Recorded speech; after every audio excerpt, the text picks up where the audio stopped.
The first time I saw her, she was floating, or rather, struggling, in the zero-gravity medbay of Outposts Island. I'd only just finished recalibrating the environmental controls, my hands still humming with the residue of synthetic energy, when the alarm blared, medical distress. An authorized patient in Bay 3. I ran, boots clanging against the metal floor, and froze at the sight. She was unlike anything I had ever encountered.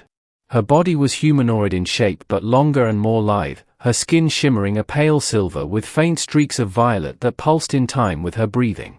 Her limbs twitched, but not in a normal way. Something had gone wrong, she couldn't move properly. Every attempt to adjust her posture made her shudder in pain. I can't walk, she whispered, voice melodic and trembling. Please, help. I paused. This wasn't a standard injury. Something about her physiology was alien, reactive, almost alive. And whatever was wrong wasn't just mechanical, it was biological, neurological, and deeply intertwined with the environment of the station itself. Okay, I said, moving cautiously toward her. I'm Jaren. I'll help you. Just, don't try to move on your own. She exhaled sharply, relief washing over her luminous eyes. Jaren, thank you. I am Lisanai. I need your help. Lisanai had arrived in an escape pod, claiming a collision with a rogue asteroid field had damaged her ship. But as I examined her carefully, it became clear that the problem was far more complex. Her limbs moved against her will, muscles twitching, joints locking unexpectedly. Any attempt to stand caused immediate spasms.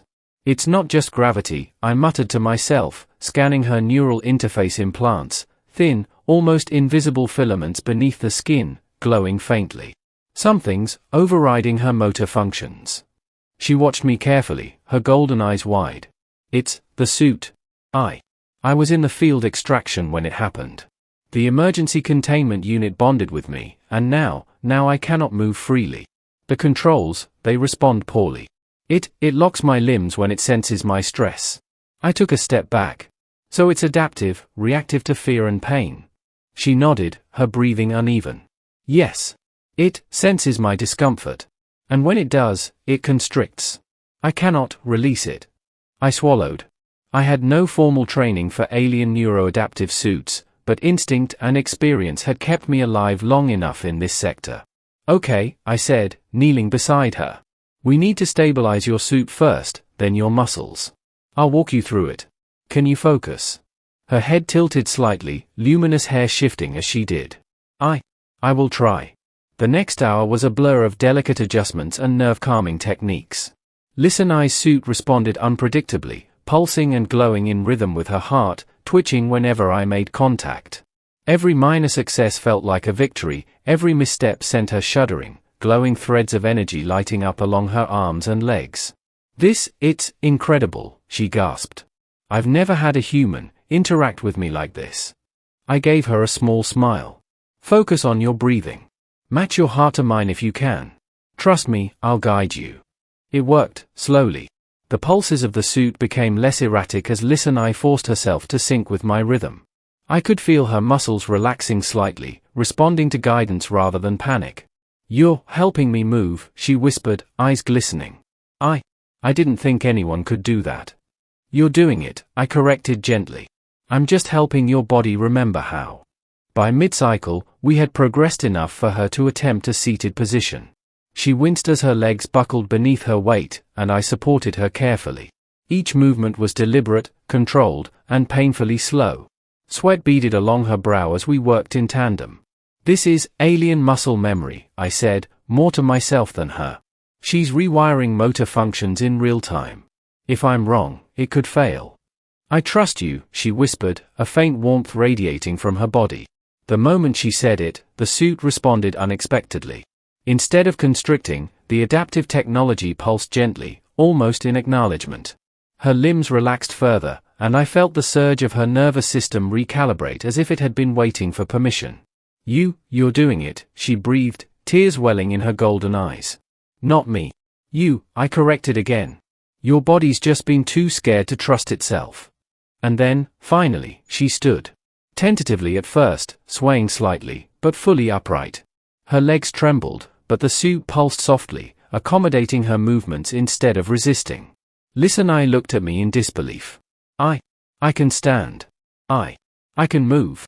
You can, I said, feeling an unexpected surge of relief. The next challenge was walking.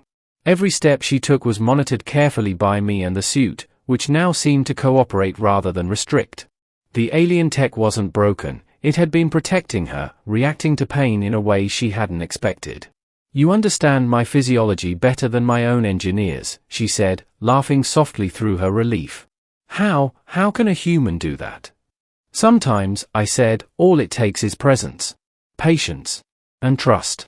We moved slowly through the medbay, step by step, until she was fully mobile. Every motion was deliberate, graceful despite the tremor that lingered. The relief in her eyes was overwhelming. You've saved me, she said softly. Not just from the suit, but from panic, from fear, from helplessness. I shook my head. You saved yourself. I just guided the way. By the time she was fully stabilized, the pod that brought her to the station had been repaired. She examined it carefully, noting minor system failures and the adaptive tech that had caused her emergency.